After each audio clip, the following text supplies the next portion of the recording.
Hey everyone, welcome into this video. My name is Chris from business.chrisquery.com, and today I'm going to go through my podcasting quick start guide. So if you're interested in starting your own podcast, I'm going to take you through everything you need to do from start to finish in order to get your podcast up and running and get people listening to what you have to say. Now, if you're interested in starting a podcast, there's no better time to begin than right now. This form of content is becoming even more popular as people are realizing how podcasts can fit into their everyday lives. For example, if you have a long commute to work, there's a podcast that can entertain or inform you for that entire time. If you just need something to listen to while having your morning cup of coffee, there is also a short 15-minute podcast that can motivate you to start your day off right. Regardless of your interest or the amount of time you have available throughout the day, a podcast can fit into the time that you have available and also bring some value into your life as you're listening to it. And as I mentioned before, there's no better time to start a podcast than right now. So this is my quick start guide on everything that you need to do to hit the ground running. Trust me, it's easier than you think. So let's go over it. So first of all, your podcast idea. Before we get into the equipment that you will need or the different hosting options, you will have to think about your podcast idea. There are some fundamental questions that you will have to answer for yourself to see if you have a good idea or if it requires more work for it to be ready. Number one is, what will your podcast be about? Do you have a theme in mind for your podcast? What will you talk about? Try to pick something that you are passionate about, because you would have to use and draw upon that passion to create new and engaging topics for months and years to come if you want it to last. Something else to consider about your podcast idea is the format of your podcast. Now, there's a lot of different formats to choose from, and this is just a few to consider. You can do an interview show where you will have guests on your podcast and you will interview them and ask them questions. You can have a solo podcast where you alone are doing all the talking or the teaching about something. You can have a panel show where a group of people have a conversation about a particular topic, or a conversational storytelling podcast. This is similar to the solo podcast, but it's telling a story about an event in history or making up fictitious stories meant to entertain people as they listen to it. Another question that you'll have to ask about your podcast idea is how long each episode will be. So depending on what format you choose, you can better determine how long each episode would be. It could range from maybe a short 10 or 15 minute podcast, or it could even be a longer podcast that goes for about 45 minutes or even an hour. But be mindful of your audience and ensure that you are determining the right length based on how you think that they will consume it. The last thing that you'll have to consider about your podcast idea is the episode frequency. Will you have a daily, weekly, or bi-weekly podcast? Determine the frequency of your podcast and make sure to stick to it. This is extremely important because just like TV shows, the people that watch expect to see it at the same time every single week or every single day. If your podcast does not have a set schedule or is infrequent, it will be difficult to attract loyal followers or subscribers to your show. So these are just some fundamental things that you'll have to think about if you want to start a podcast. Once you get these things down, then you need to start thinking about your equipment. So your podcasting equipment and hardware. So since this is just a quick start guide for you, I'm just going to list the equipment that you absolutely need. It will be the most cost-efficient option and give you the best bang for your buck. Since the equipment that you use can greatly determine if your podcast is good or not, I'm going to recommend what I believe will give you at least acceptable audio quality. First of all, you'll need a mic. Now, this would probably be the most expensive piece of equipment that you'll need to get. It needs to be good, but it doesn't need to break the bank. For example, for my podcast and for this recording right now, I'm using the Audio-Technica AT2020 XLR. And you can get these mics between $95 and $140 depending on where you go. It gives good audio quality without breaking the bank, but if you get this mic, you will also need an audio interface to turn the analog signal into a digital signal in order to get it into your computer. And there is also a companion microphone to this mic, which is the Audio-Technica AT2020, which actually has a built-in interface that goes directly straight into your computer's USB port. And obviously, this one is a little bit more expensive. Next, you will need a pop filter. What this does is diffuse the plosives that happen when you speak. The basic plosives in English are T sounds, K sounds, and P sounds. This is an important tool in getting good audio quality.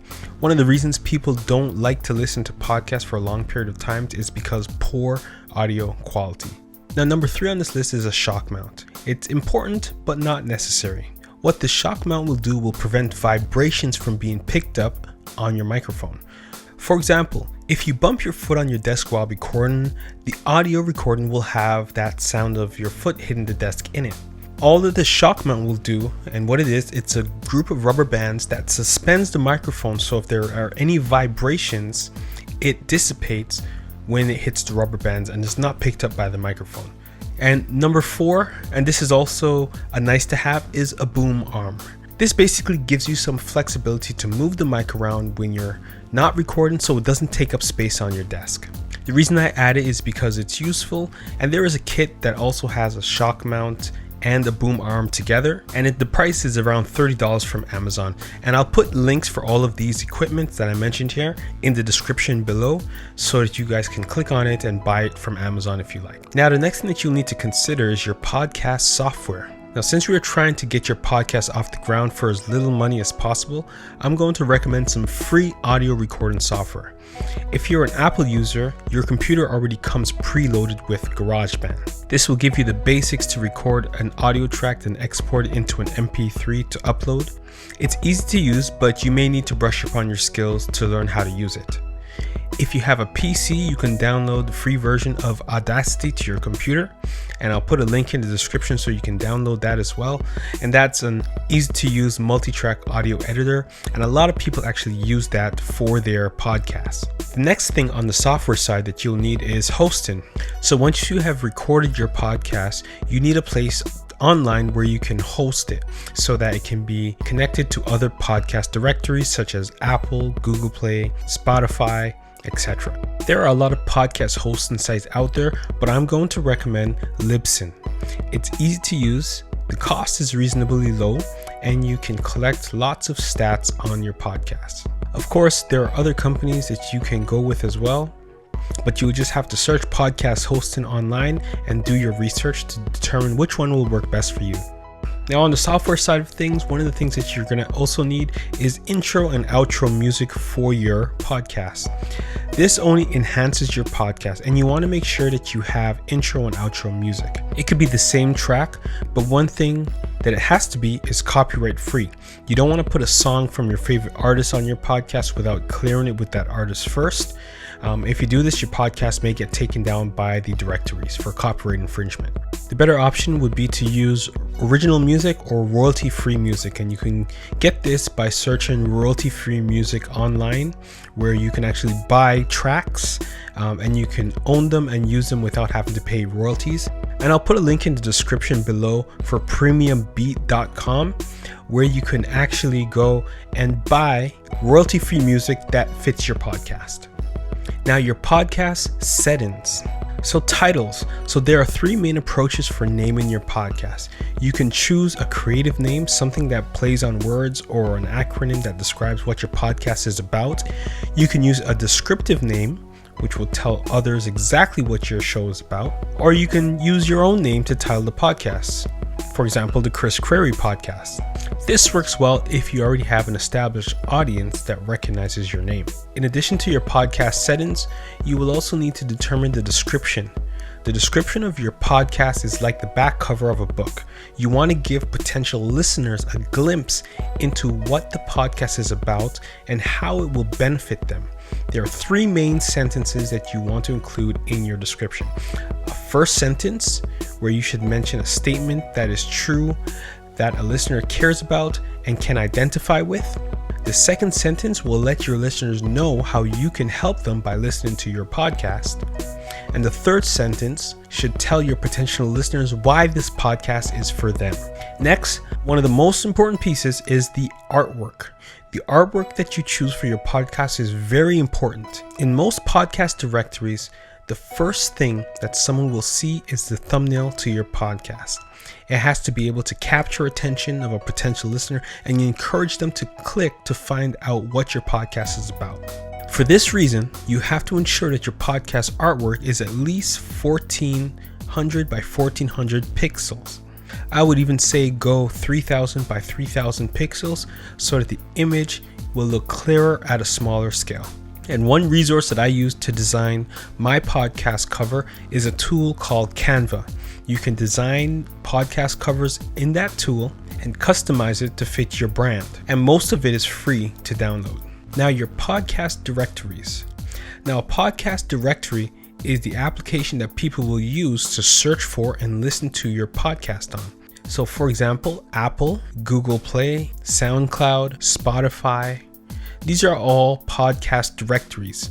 Now, there are different instructions for uploading your podcast to these different directories. So I'm not going to go over each one here. I have this guide in a PDF format. There's a link in the description that you can download it, and you will get all the steps on how to upload your podcast to these directories. And it's not difficult at all. And that's the final step. If you follow the steps that I've outlined here, you should be in a good position to launch your podcast. Be sure that you share it with me on social media so that I can share it with all of my followers as well. I would love to spread the word about what you're working on. If you've learned something from this video, make sure to click the thumbs up icon below and like the video. Also, share it with your friends, and don't forget to subscribe. And I will see you on the next video. So happy podcasting.